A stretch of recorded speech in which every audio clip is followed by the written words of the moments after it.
Okay, चलो बेटा। હવે આજે નવું ચેપ્ટર આપણે સ્ટાર્ટ કરવાનું છે. ઓલરેડી 2 ચેપ્ટર આપણે પૂરા કર્યા. ચેપ્ટર 8 પૂરું થઈ ગયું, ચેપ્ટર 9 પણ પૂરું થઈ ગયું. હા, હવે એક સૂચના પહેલા સાંભળી લો. ચેપ્ટર 9 નું જે હોમવર્ક છે એ હું અમે લેક્ચર પત્યા પછી તમને ગ્રુપમાં મૂકી દઉં છું. તમારા માટે એમાં સારા ન્યૂઝ છે કે 75 પ્રશ્નો છે. 75 પ્રશ્નો લખવાના છે, નાના મોટા બધા થઈ. થોડું વધારે લેસન છે, હું સમજી શકું છું બેટા, બટ ટાઈમ પણ તમને હું વધારે આપું છું, ચિંતા ના કરતા. 5 તારીખ સુધીમાં એ હોમવર્ક તમારે લખી અને મને ચોપડો મોકલી દેવાનો. આ જે લોકોએ આગલા હોમવર્કનો ચોપડો અહીંયા જમા કરાયો છે એ લોકો લઈ જશે. અમુક 6-7 ચોપડા જો અહીંયા પડ્યા રહ્યા છે એથી લઈ જશે. ટૂંકમાં આજે જે હોમવર્ક મોકલું એ 5મી તારીખ સુધીમાં લખીને તમારે મોકલાવવાનું છે. વચ્ચે વચ્ચે ટેસ્ટો આવે છે, ટેસ્ટોની તૈયારી પણ કરજો. આજે જે હોમવર્ક મોકલીશ એના જવાબ પણ પીડીએફમાં છે જ, એટલે કોઈ જગ્યાએ તમને હિન્ટ ના મળે તે જવાબ વાંચી અને પછી મોઢે પણ તમે લખી શકો છો. ચલો, હવે વાત કરીએ છીએ આપણે ચેપ્ટર 9ની, સોરી ચેપ્ટર 10ની. પણ હા, હજુ એક અગત્યની સૂચના. જે લોકોએ ટ્યુશન અહીંયા ચાલુ કરાયેલું છે એની 3000 રૂપિયા આપણે એડમિશન ફી, રજિસ્ટ્રેશન ફી લીધી હતી. જે વિદ્યાર્થીઓની બાકી છે મેં કાલે મેસેજ કર્યો હતો કે આજ સાંજ સુધીમાં ભરી જવી. એનું કારણ છે કે એપ્લિકેશનમાં આજ રાત સુધીનું ટાઈમર મૂકેલું છે, પછી ઓટોમેટિક તમારી એપ્લિકેશન ડીએક્ટિવ થઈ જશે. એટલે પૂરી ગંભીરતાથી લેજો અને 8 વાગ્યા સુધી ઓફિસ ખુલ્લી છે. 8 વાગ્યા સુધી આવી અને તમે ભરી શકો છો. પછી ડીએક્ટિવ થઈ જશે. પછી મને કહેતા નહીં સાહેબ કેમ ડીએક્ટિવ થઈ, મેં નથી કરી. અહીંથી ઓટોમેટિક અંદર ટાઈમર છે એ પ્રમાણે બંધ થઈ જશે. ઓકે, તો ચલો હવે આજનું ચેપ્ટર છે ચેપ્ટર 10. આજે કોઈ થિયરી બીરી આપણે ભણવી નથી, માત્ર ને માત્ર ચેપ્ટર 10ની અંદર જે વાતો આવે છે એના અમુક પોઈન્ટની ખાલી એમને જનરલ ડિસ્કસ કરવી છે આપણે, કે જેથી ચેપ્ટરમાં તમને થોડો ઇન્ટરેસ્ટ જળવાઈ જાય. ચેપ્ટર 10નું ટાઇટલની વાત કરીએ તેમાં કોષ ચક્ર અને કોષ વિભાજન એની વાતો છે. તો અહીંયા આગળ આ કોષ ચક્ર શું છે, કોષ વિભાજન શું છે, એ બધી જ માહિતી આપણે આ ચેપ્ટરમાં મેળવવાની છે. તો ચલો પહેલા તો હું આ શબ્દથી પરિચિત છું, કોષ વિભાજન. તમને કોષ વિભાજન વિશે માલુમ છે, અવારનવાર આ કોષ વિભાજન શબ્દ તમે સાંભળેલો છે અને વાપરેલો પણ છે. તો મારો પહેલો પ્રશ્ન એ છે કે સજીવ એ કોષ વિભાજન કેમ કરે છે?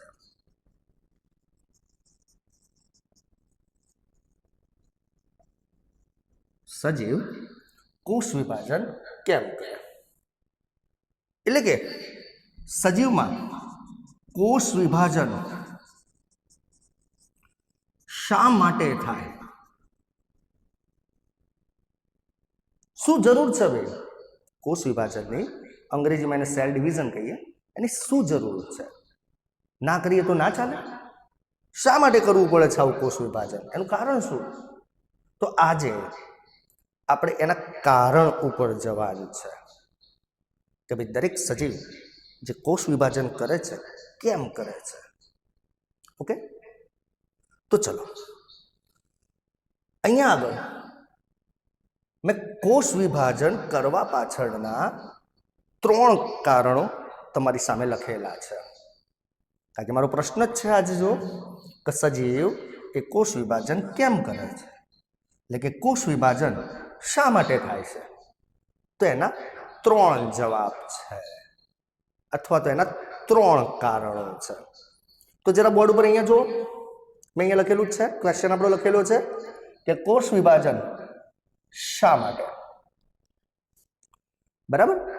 અને એની અંદર મેં અહીંયા જો 1, 2 and 3 3 કારણો લખેલા છે.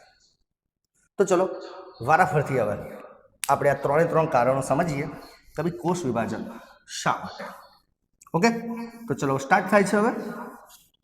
તો પહેલું જ કારણ લખ્યું છે કે ભાઈ એક કોષી સજીવ જે કોષ વિભાજન કરે છે ને એ પ્રજનન માટે કરે છે. પ્રજનન માટે એ જો લખેલું છે કે એક કોષી સજીવમાં કોષ વિભાજન થાય છે તે શેના માટે થાય છે? પ્રજનન માટે થાય છે. એટલે કે એની સંખ્યા વધારવા માટે થાય છે, સજીવની સંખ્યા વધારવા. માની લો કે ભાઈ એક તળાવ હતું, એમાં એક અમીબા રહેતો હતો.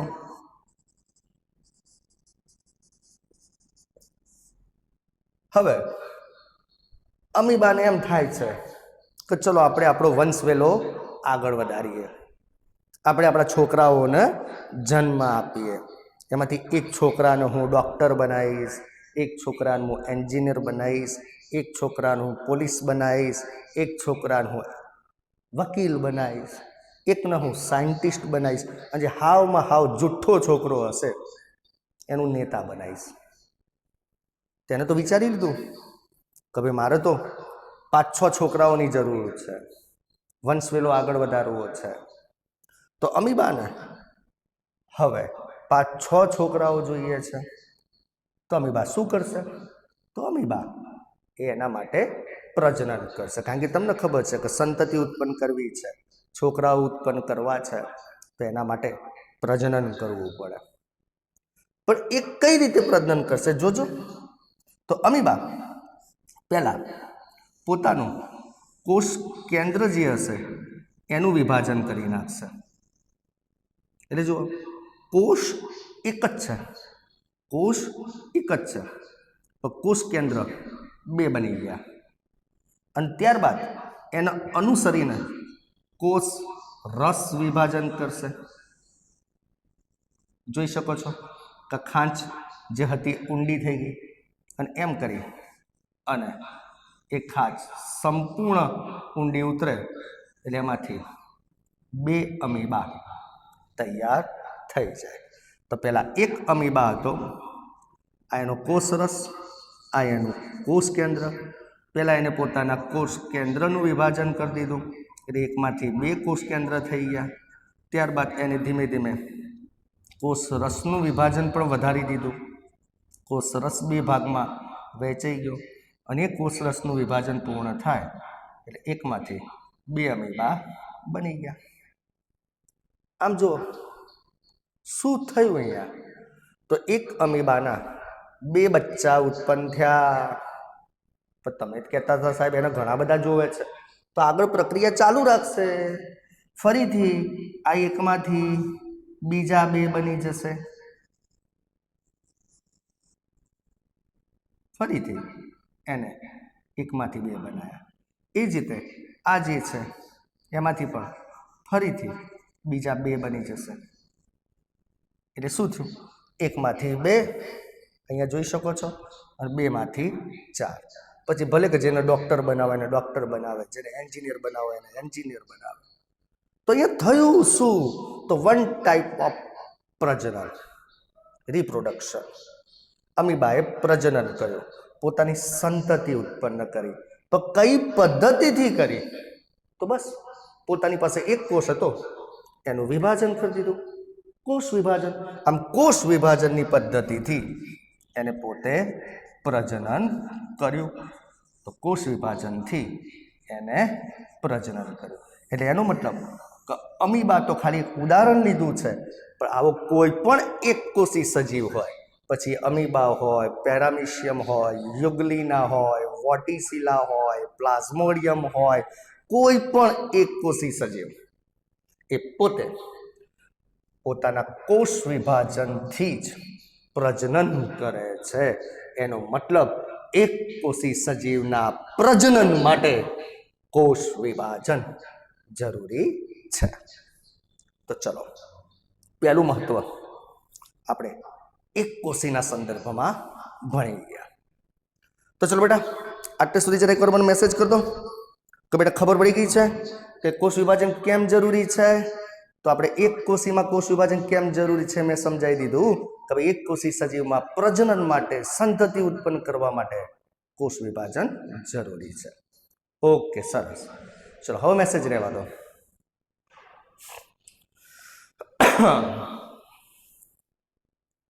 ચલો બેટા આટલે સુધી એવું હોય તો સ્ક્રીનશોટ પાડવો તો પાડી લેજો.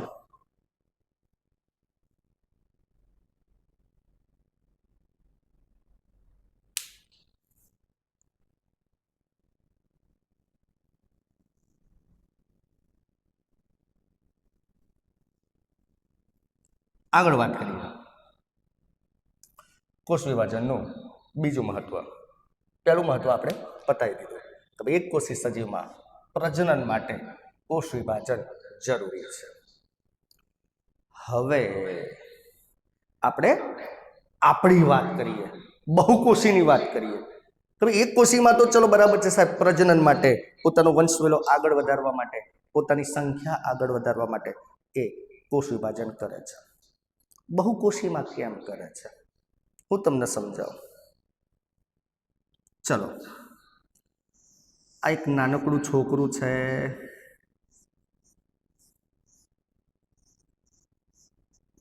જબ મેં છોટા બચ્ચા થા, સાવ નાનકડું છોકરું છે બરાબર. ગણી લો ને હજુ તો 1 વર્ષનું છે, 1 વર્ષનો બરાબર. તમે જ છો, જન્મ્યા જ છો.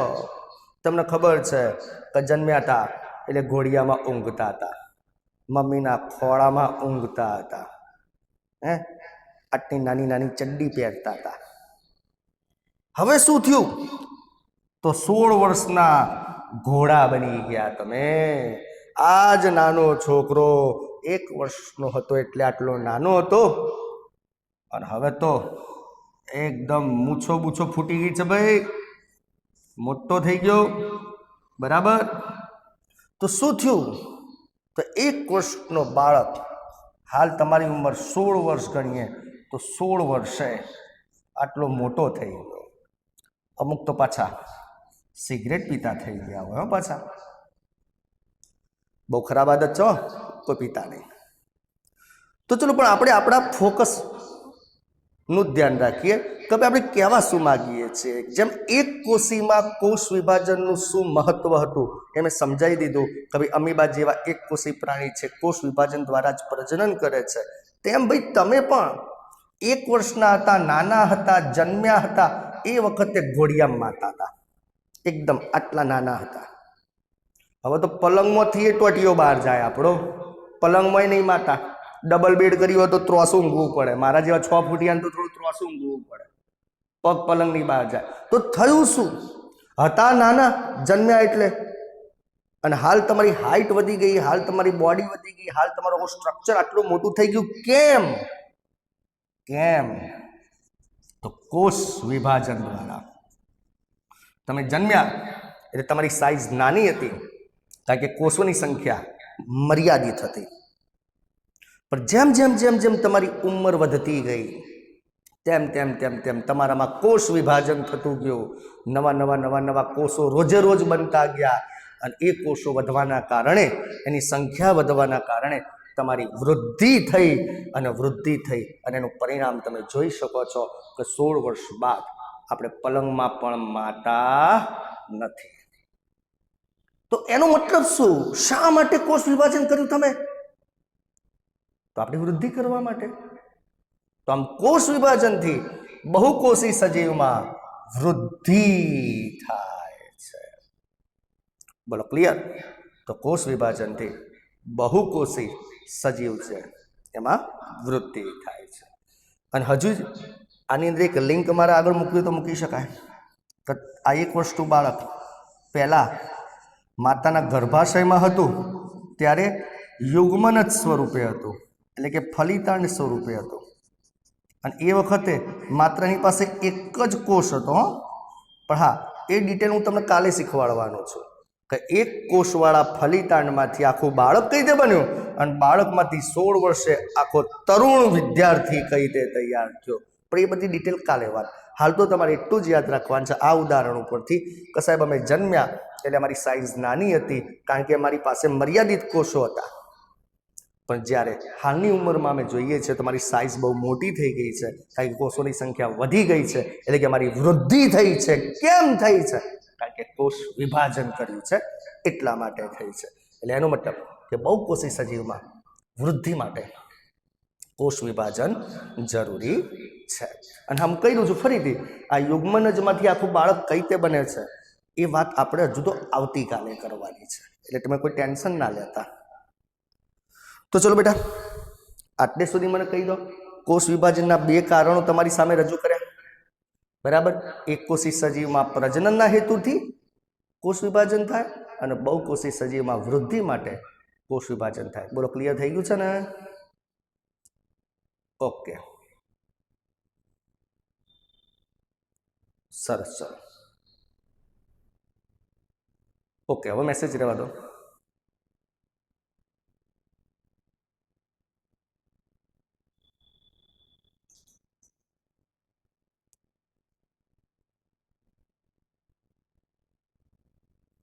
ચલો બેટા, તો અહીંયા કોષ વિભાજન ના 2 હેતુ આપણે પૂરા કર્યા કે ભાઈ એક કોષી સજીવ છે તેમાં પ્રજનનના હેતુ માટે અને બહુકોષી સજીવ છે તેમાં વૃદ્ધિ માટે.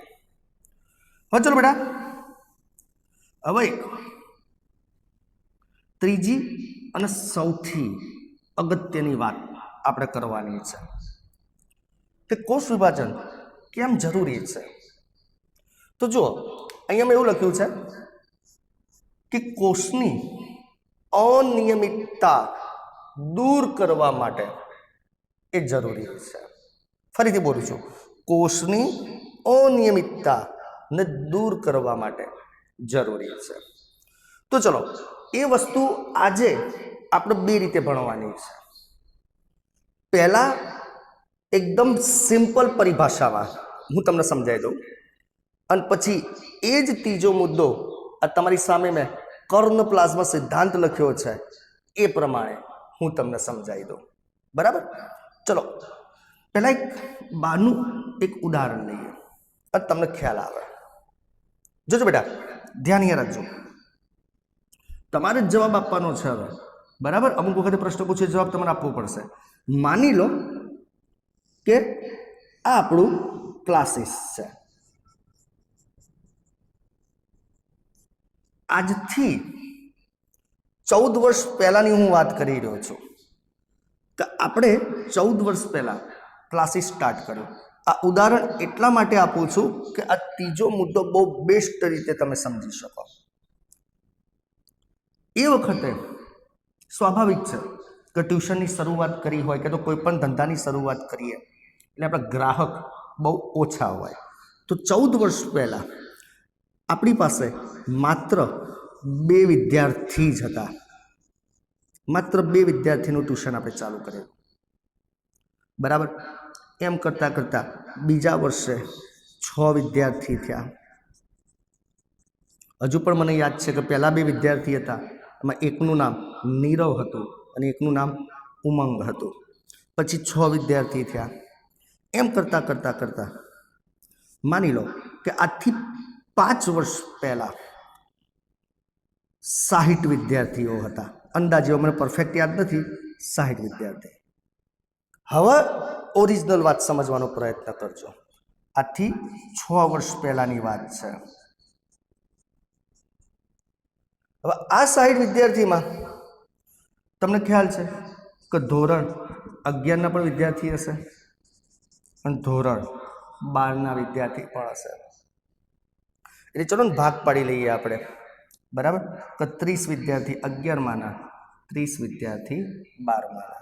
આ ઉદાહરણ બરાબર સમજો તો જ ખબર પડશે કે જ્યારે આપણે આજથી 15-16 વર્ષ પહેલાં ક્લાસીસની શરૂઆત કરી એ વખતે 2 જ વિદ્યાર્થી હતા, પણ જેમ જેમ સમય જતો ગયો એમ 6 થયા. 6ના 6 વર્ષ પહેલાં 60 વિદ્યાર્થી થયા. એમાં ધોરણ 11ના 30 વિદ્યાર્થી, ધોરણ 12ના 30 વિદ્યાર્થી. હવે સમજો, મારી પાસે 2 ધોરણ છે, 2 ધોરણમાં 30-30 વિદ્યાર્થી છે. મને એ વખતે કોઈ પણ જાતનો લોડ નહોતો, તો મારે કયા કયા કામ કરવાના હતા જુઓ. તો આ જે 12માના 30 વિદ્યાર્થી છે એમને એક તો ભણાવવાનું હતું, એની સાથે સાથે એમના ટેસ્ટ લેવાના,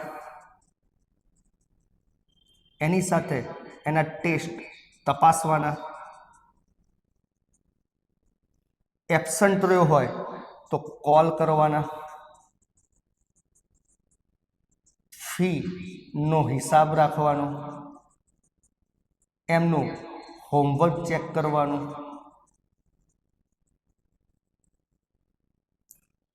એ જ રીતે આ ધોરણ 11ના 30 વિદ્યાર્થી હતા, એને પણ એ જ બધું કામ કરવાનું, ભણાવવાનું, ટેસ્ટ લેવાનો, ટેસ્ટ તપાસવાના, એબસન્ટ રહ્યા હોય તો કોલ કરવાના, એમની ફીનો હિસાબ રાખવાનો, એમનું હોમવર્ક ચેક કરવાનું.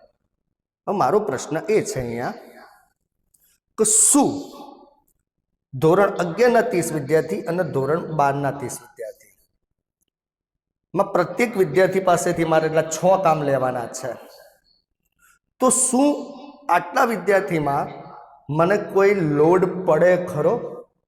30 વિદ્યાર્થી 11માના છે અને 30 વિદ્યાર્થી 12માના છે. શું મને કોઈ લોડ પડે? હા કે ના? જલ્દી જવાબ આપજો. શું લોડ પડશે મને 60 વિદ્યાર્થીમાં? તો કે ના. વેરી ગુડ, મને કોઈ લોડ નહીં પડે. એટલે એનો મતલબ તો હું એકલો, બરાબર સમજવાનો પ્રયત્ન કરજો બેટા, મેસેજ રહેવા દો. હવે હું એકલો આ 60 વિદ્યાર્થીનું બધું જ કામ જોઈ શકીશ, બધું જ કામ એમનું મેન્ટેન કરી શકીશ. બરાબર. એ ક્લાસમાં આવશે, તેમની હાજરી પણ પૂરી શકીશ. એમાંથી કદાચ 2-4 જણ એબસન્ટ હશે તો એમનો કોલ પણ કરી શકીશ, એમની ફીનો હિસાબ પણ હું રાખી શકીશ. મૌખિક યાદ રહી જાય આટલા વિદ્યાર્થીઓ તો કોને આપી છે કોને નથી આપી. એના ટેસ્ટ લઈને જાતે તપાસી શકીશ, કારણ કે 30 તો 60 વિદ્યાર્થી કશું જ ના કહેવાય. તો એનો મતલબ કે હું એકલો જ બધું મેન્ટેન કરી શકીશ. કેમ? કારણ કે મારી પાસે મર્યાદિત સંખ્યા છે. પણ આજની વાત કરીએ હવે આપણે, તો આજે એટલે કે 2020માં હવે સિચ્યુએશન બદલાઈ ગઈ છે.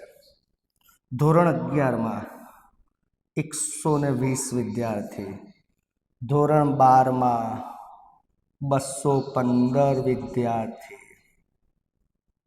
અને આ પાછા 11માં વાળા 120 છે ને, એ 12માં આવશે એટલે 215 થઈ જશે.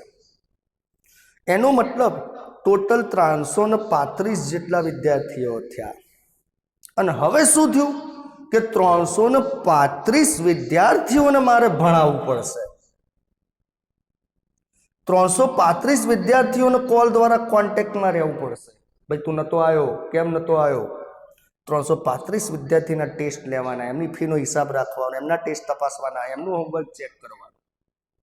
તો શું મારા એકલાથી હવે આટલું બધું કામ સંભવ છે? હા કે નામાં જવાબ આપજો. શું સંભવ છે? હું એકલો આ બધું કામ કરી શકીશ હવે? તો કે ના. Very good. તો હું એકલો આ કામ કરી શકું નહીં. એટલે તમે હવે સમજી ગયા છો હું શું કહેવા માંગુ છું, કે આજથી 6 વર્ષ પહેલા 60 વિદ્યાર્થીઓ જ હતા, એટલે હું એકલો બધું જ મેનેજ કરી શકતો હતો. પણ હવે એના 6 ગણા વિદ્યાર્થીઓ થઈ ગયા, એટલે હવે હું એકલો મેન્ટેન નહીં કરી શકું. એટલે મારે શું કરવું પડશે? ડિવાઇડેશન કરવું પડશે.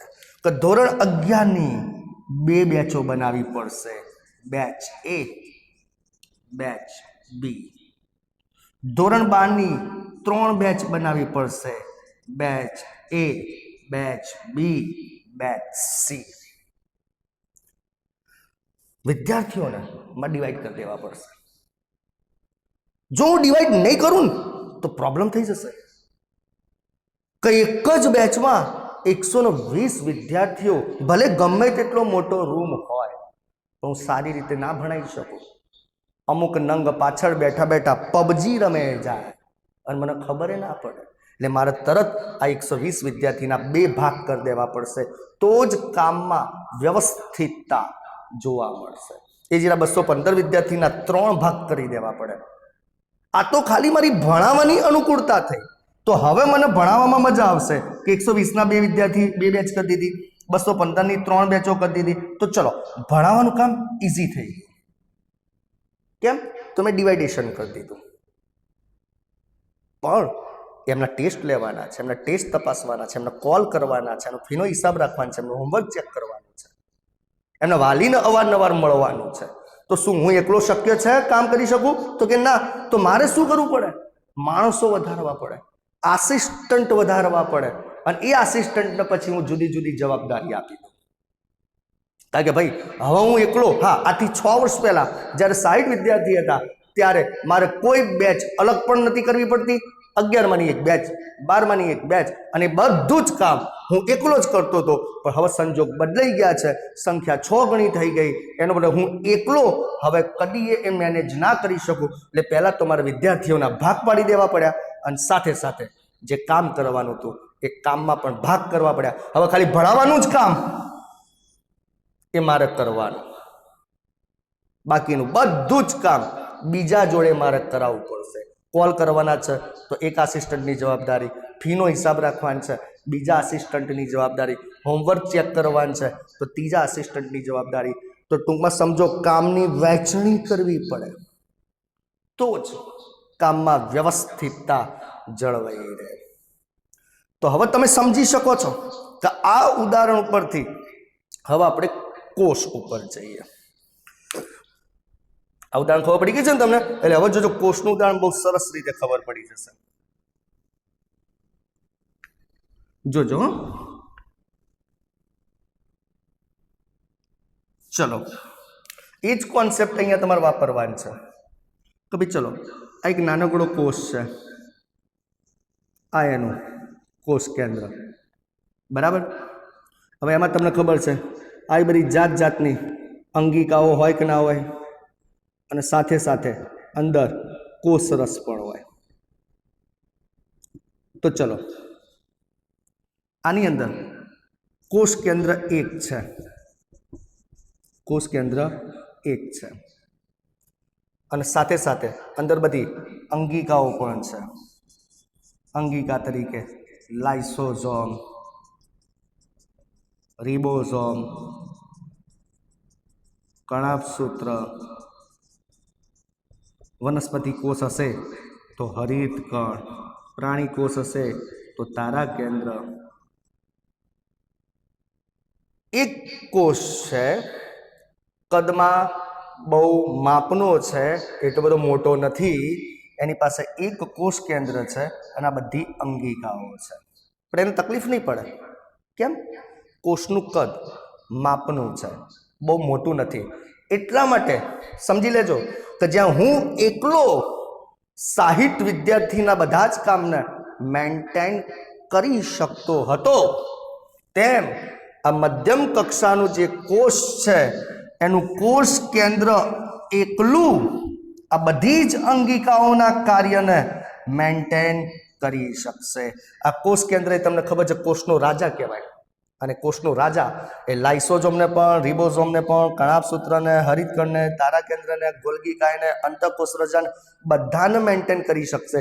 જેમ કે હું આજથી 6 વર્ષ પહેલાં એકલો 60 વિદ્યાર્થીઓના બધા જ કામને મેન્ટેન કરતો હતો, કારણ કે સંખ્યા મર્યાદિત હતી. તેમ અહીંયા આગળ કોષનું કદ મર્યાદિત છે, એમાં અંગિકાઓ પણ મર્યાદિત સંખ્યામાં છે. એટલે એક કોષ કેન્દ્ર આ બધી જ અંગિકાઓના કામને કંટ્રોલ કરી શકે છે.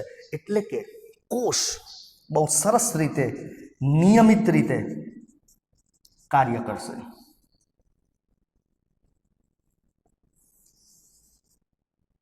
લોચા ક્યાં વાગે? તો જોજો, લોચા હવે વાગે કે કોષનું કદ વધી ગયું. તો કોષ કેન્દ્ર તો બિચારું એક જ છે. તો હવે શું થશે? આ એક કોષ કેન્દ્ર જે કોષની અંદર આવેલું છે, એક કોષ બહુ મોટો થઈ ગયો છે અને એમાં અંગિકાઓ, કોષ મોટો હોય એનો મતલબ કે અંગિકાઓની સંખ્યા એ પણ વધારે હોય. તો અંગિકાઓ એની અંદર વધારે છે. ટૂંકમાં લાઇસોજોમ હતા તો લાઇસોજોમની સંખ્યા વધી ગઈ, રિબોઝોમ હતા તો રિબોઝોમની સંખ્યા વધી ગઈ, કણાભસૂત્ર હતા તો કણાભસૂત્રની સંખ્યા વધી ગઈ, હરિતકણ હતા તો હરિતકણની સંખ્યા વધી ગઈ, તારાકેન્દ્ર હતા તો તારાકેન્દ્રની સંખ્યા વધી ગઈ, ગોલ્ગિકા હતા તો ગોલ્ગિકાની સંખ્યા વધી ગઈ, અંતઃકોષ રસજાળ હતું તેની સંખ્યા પણ વધી ગઈ. એનો મતલબ આ કદમાં મોટો કોષ છે જેમાં કોષ કેન્દ્ર એક જ છે અને સાથે સાથે જે અંગિકાઓ છે એની સંખ્યા હવે વધી ગઈ છે. એટલે હવે તમે જ વિચારો તો કોષનું કદ મોટું થઈ ગયું, એનો મતલબ કે એની અંદર કોષ કેન્દ્ર તો એક જ છે પણ અંગિકાઓની સંખ્યા વધી ગઈ છે. તો બોલો તમે જ વિચારો તો ભાઈ આ એક કોષ કેન્દ્ર આવડા મોટા કોષમાં આટલી બધી અંગિકાઓનું એકલા હાથે કંટ્રોલ કરી શકે ખરો? હા કે ના? તો જવાબ આવ્યો ના.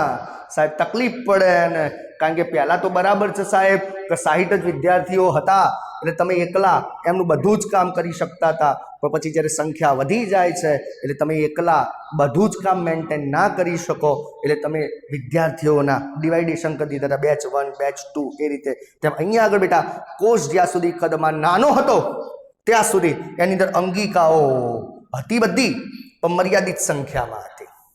એટલે એક કોષ કેન્દ્ર આ બધી જ અંગિકાઓની જેટલી પણ સંખ્યા હતી બધાના કાર્યને મેન્ટેન કરી શકતો હતો, કોષમાં નિયમિત રીતે કામ થતું હતું. પણ હવે કોષ કદમાં મોટો થઈ ગયો છે અને હવે આ એક કોષ કેન્દ્ર આ બધી જ અંગિકાની બધી જ સંખ્યાનું સારી રીતે મેન્ટેન કરી શકતો નથી અને એના કારણે કોષમાં અવ્યવસ્થા ઊભી થાય, કોષમાં અનિયમિતતા ઊભી થાય. અને તમને ખબર છે તો કોષમાં અનિયમિતતા અથવા તો અવ્યવસ્થા ઊભી થાય ને તો ભાઈ કોષ બરાબર કામ ના કરી શકાય. તેવા સમયે તાત્કાલિક નિર્ણય લેવામાં આવ્યો, તાત્કાલિક, કે ભાઈ કોષમાં બરાબર કામ નહીં થતું. કેમ? તો કે કોષ કેન્દ્ર એ બધાનું કંટ્રોલ હવે કરવા સક્ષમ નથી. તો શું કરો? ડિવાઇડેશન. તાત્કાલિક નિર્ણય લેવાયો, ડિવાઇડેશન કરી દો, ભાગ પાડ દો. તરત જ એ મોટા કોષના 2 ભાગ પડી ગયા. તો મોટા કોષના 2 ભાગ પડી જાય એટલે તરત 2 નાના કોષ અને પ્રત્યેક કોષ માટે એક એક કોષ કેન્દ્ર. અને તમને ખબર છે તો કોષ કેન્દ્રનું પણ એક વખત વિભાજન થયું હોય. તો બોલો કામ સહેલું થઈ ગયું. બોલો હવે કોષમાં પાછી નિયમિતતા અને વ્યવસ્થા બોલો જળવાશે કે નહીં જળવાય? બરાબર. તો એટલા માટે જુઓ ત્રીજો મુદ્દો, તો કોષની અનિયમિતતા દૂર કરવા માટે કોષ વિભાજન કરવું પડે. એનો મતલબ કોષ નાનો હતો ત્યાં સુધી કોઈ તકલીફ નથી, તો એક જ કોષ કેન્દ્ર એ નાનકડા કોષનું સરસ રીતે મેનેજમેન્ટ કરી શકતો હતો. પણ જેવો કોષ ધીમે ધીમે મોટો થાય છે એટલે એમાં અંગિકાઓની સંખ્યા વધતી જાય છે અને બધી જ અંગિકાઓને પછી એ મેન્ટેન નથી કરી શકતો. એવા સંજોગોમાં અનિયમિતતા વધે છે એટલે એ અનિયમિતતાને દૂર કરવા તરત કોષ વિભાજન થઈ જાય છે. બોલો બેટા આટલી સુધી ખબર પડી ગઈ? આનામાં જવાબ આપો. ઓકે.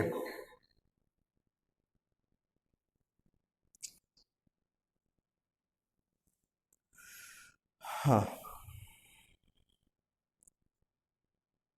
ઓકે સારું, ચલો હવે મેસેજ રહેવા દો.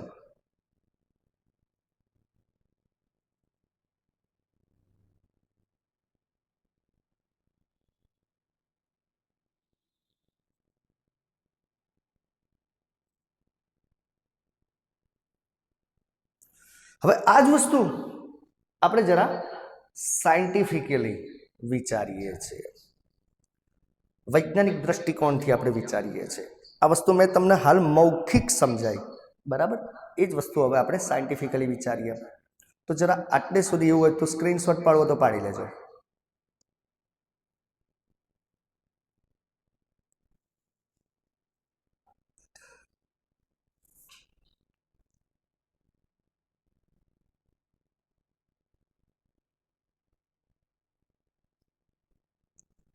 चलो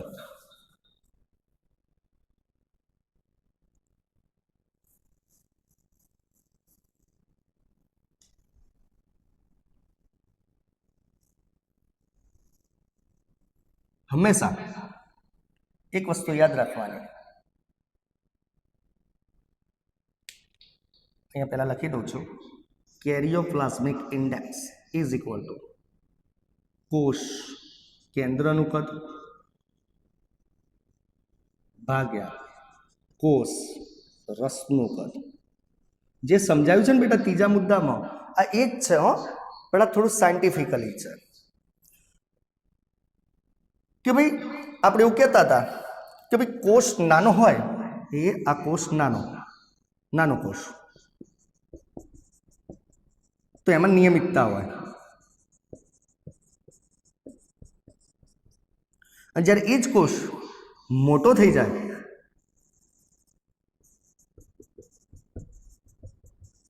તેમાં અનિયમિતતા આવી જાય, અને પછી એ અનિયમિતતાને દૂર કરવા માટે આપણે કોષ વિભાજન કરતા હતા. તો કોષ નાનો હોય તો નિયમિતતા હોય, કોષ મોટો હોય તો અનિયમિતતા થઈ જાય. તો કેમ? તો એના આપણે એક સાયન્ટિસ્ટ છે એના સિદ્ધાંત સાથે સરખાઈએ. સાયન્ટિસ્ટનું નામ છે કર્ન અને સિદ્ધાંતનું નામ છે કર્ન પ્લાઝ્મા સિદ્ધાંત. તો કર્ન નામના સાયન્ટિસ્ટે એક સિદ્ધાંત દ્વારા આ વસ્તુને સમજાવવાનો પ્રયત્ન કર્યો છે. આપણે દેશી શબ્દમાં સમજાવ્યું કે નાનો કોષ હોય તો કે સાહેબ એની અંદર કોષ કેન્દ્ર બધું જ મેનેજ કરી શકે, એટલે કે નિયમિતતા રહે.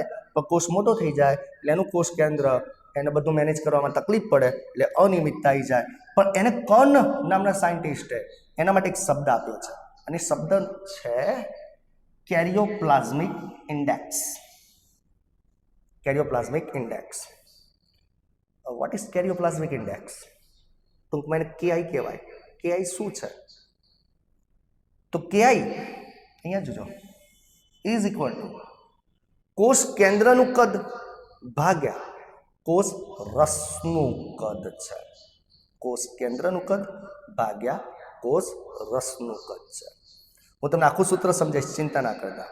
અને એને એવો તર્ક લગાવ્યો કે જે કોષમાં કેઆઈ ઊંચો હોય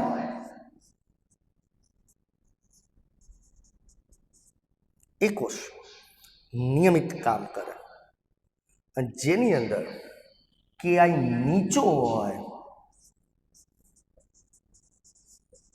એ અનિયમિત બની જાય.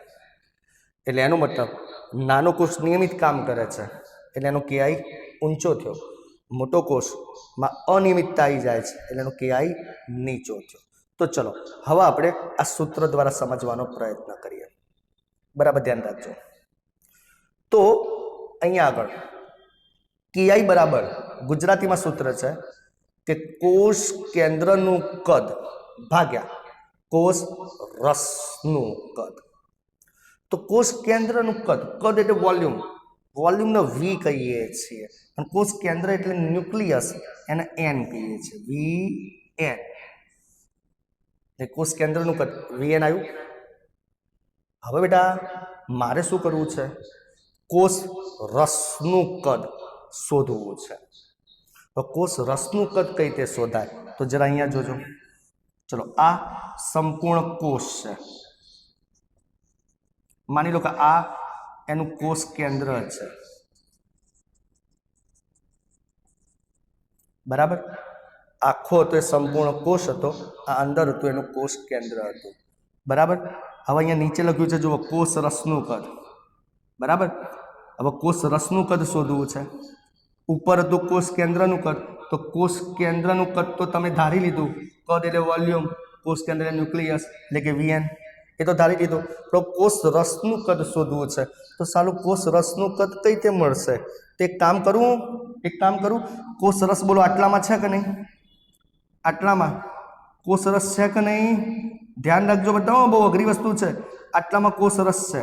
તો હું એક કામ કરું, તમે સિમ્પલ ગણિત તો તમને આવડે, કે આખા કોષના કદમાંથી, આખા કોષનું કદ, આખો કોષ એટલે આ આખો કોષ, આ આખા કોષના કદમાંથી બોલો આ કોષ કેન્દ્ર હું બાદ કરી દઉં. બોલો આ આખા કોષના કદમાંથી બોલો કોષ કેન્દ્રનું કદ બાદ કરી દઉં તો મને કોષ રસનું કદ મળી જાય કે ના મળી જાય? તો બોલો આખા કોષનું કદ શું? તો કોષ એટલે સેલ અને એનું કદ એટલે વોલ્યુમ, એને કહેવાય વીસી. બરાબર. તો હું શું કરીશ? તો કોષના કદમાંથી એટલે કે વીસીના કદમાંથી આટલું કોષ કેન્દ્રનું કદ બાદ કરી દઉં એટલે કે વીએન બાદ કરી દઉં એટલે મને કોષ રસનું કદ મળી જાય. તો જો હવે સૂત્ર આવી ગયું.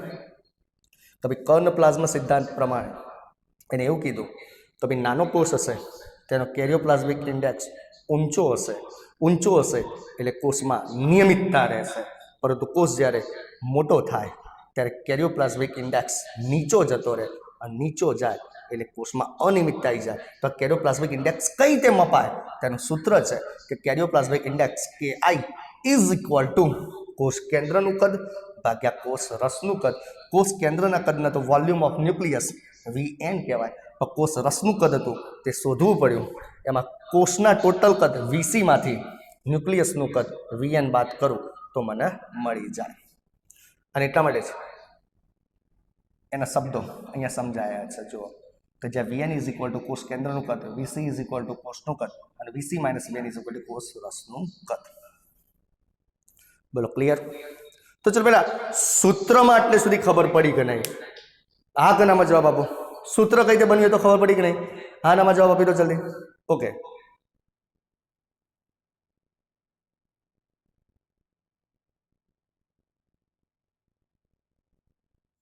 બસ મેસેજ રહેવા દો,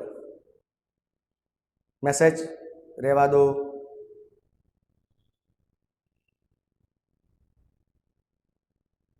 ચલો શું હતું ધ્રુવા બોલો.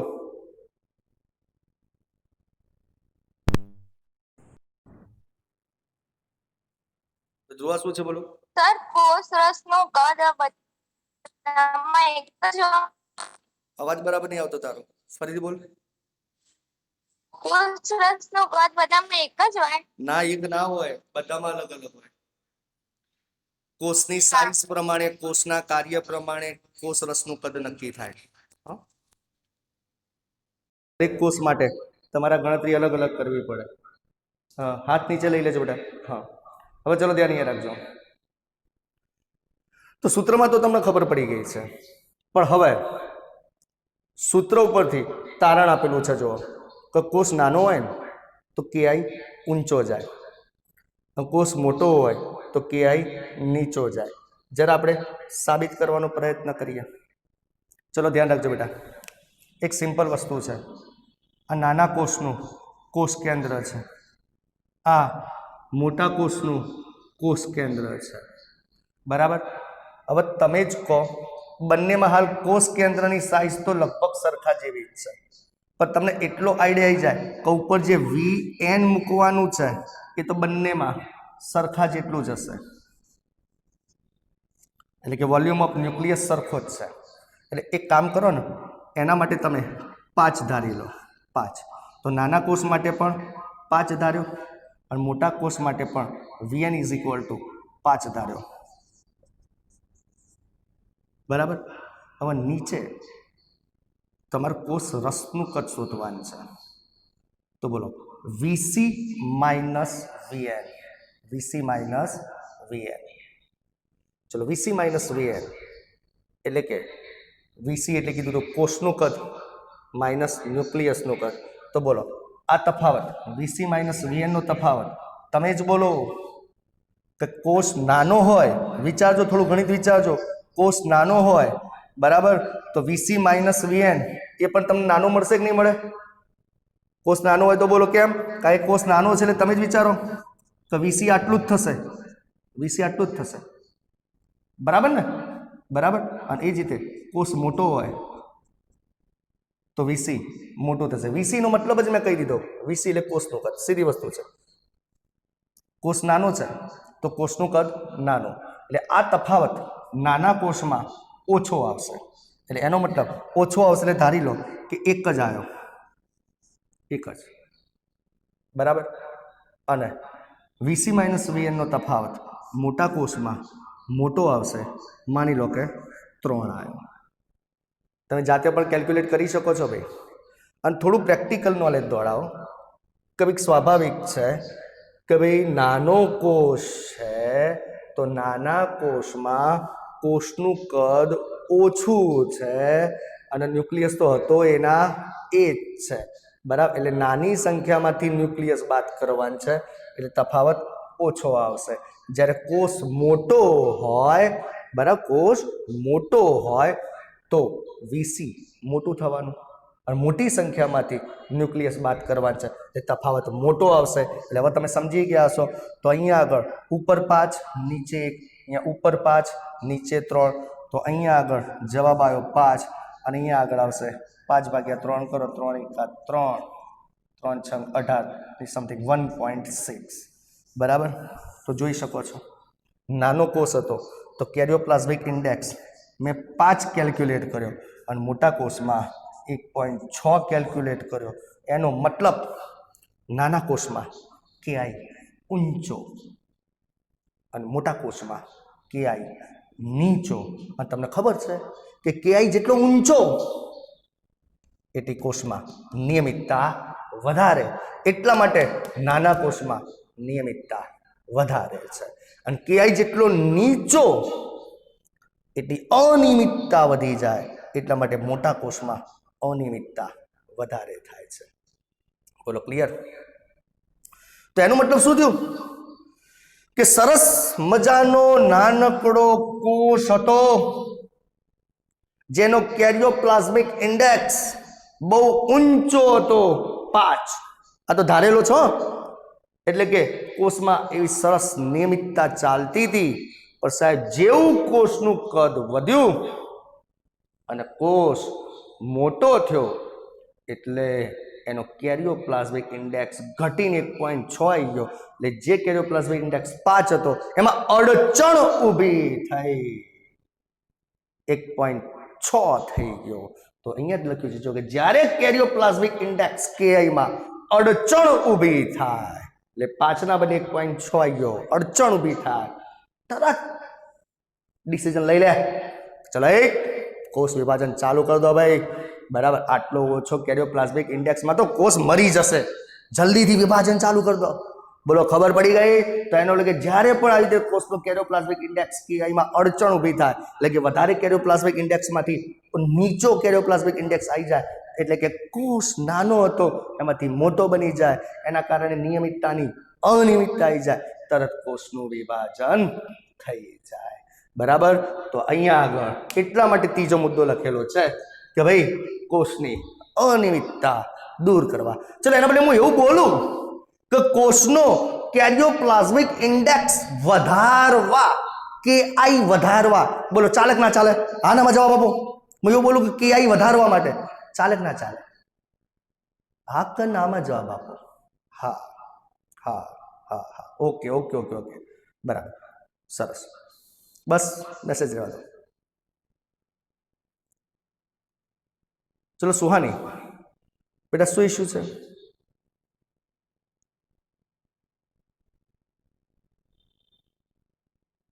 બોલો સુહાની, અનમ્યુટ કર્યા છે તમને, બોલો બેટા.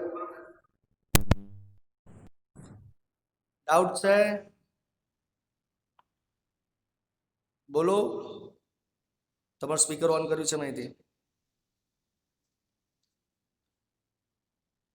બોલો બોલો ભાઈ. ના બોલવું કઈ નહીં, બોલવાના પૈસા નથી. સારું ચાલો, પછી યાદ આવે તો પછીથી મને તો મેસેજ કરી દેજો. ઓકે.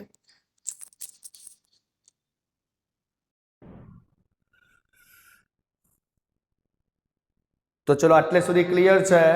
તો એનો મતલબ આજનું લેક્ચર આપણું સક્સેસ છે. બરાબર ભાઈ, આ વસ્તુ ટેક્સ્ટબુકની નથી, બરાબર, પણ આ કોન્સેપ્ટ તમારા માટે જરૂરી હતો કારણ કે તમે કોષ વિભાજન વાળો પાઠ ભણો છો તો તમને ખબર હોવી જોઈએ કે ભાઈ કોષ વિભાજન કેમ કરવું પડે. બરાબર, હવે ખબર જ ના હોય ભાઈ તમે આખો પાઠ ભણી લો એનો કોઈ મતલબ નહીં. એટલે આપણને 3 કારણ મળ્યા. નંબર 1, એક કોષી સજીવો પ્રજનન માટે કોષ વિભાજન કરે. નંબર 2, બહુકોષી સજીવો પોતાની વૃદ્ધિ માટે પ્રજનન કરે. અને નંબર 3, કે સાહેબ કોષનું કદ વધે ને એટલે કેઆઈમાં અડચણ આવે, કેઆઈ નીચો જતો રહે અને નીચા કેઆઈમાં બરાબર કામ ના થાય એટલે મારે કેઆઈને વધારવો પડે. વધારવા માટે એનું કદ નાનું કરવું પડે એટલે કે એનું વિભાજન કરવું જરૂરી છે. એટલે કે કોષની અનિયમિતતા દૂર કરવા માટે આ જરૂરી છે. તો ચલો દરેક લોકો સ્ક્રીનશોટ પાડી લો. આજે આટલું જ રાખવાનું છે. અને સૂચના સાંભળી લો ફરીથી. જે વિદ્યાર્થીઓને હા કાલે લેક્ચર પછી ટેસ્ટ હશે. ચલો જે વિદ્યાર્થીઓને હજુ 3000 રજીસ્ટ્રેશન ફી જમા કરવાનું બાકી છે, આજનું ટાઈમર છે, આજે સાંજે બંધ થઈ જશે. પછી મને કહેતા નહીં સાહેબ ફરીથી ચાલુ કરો, એટલે મહેરબાની કરી. મેં કાલે એટલે જ મેસેજ કરી દીધો હતો. બીજું જેને પેમ્પલેટ લેવાના બાકી છે એ આઈને પણ લઈ જઈ શકે છે 1-2 દિવસમાં. હજુ અમુક લોકો પેમ્પલેટ લેવા નથી આવ્યા અને હજુ અમુક લોકો હોમવર્ક બતાવવા નથી આવ્યા. હજુ 15 વિદ્યાર્થીઓનું હોમવર્ક બાકી છે. બરાબર? તો આ બધી સૂચનાઓનું અમલીકરણ કરો.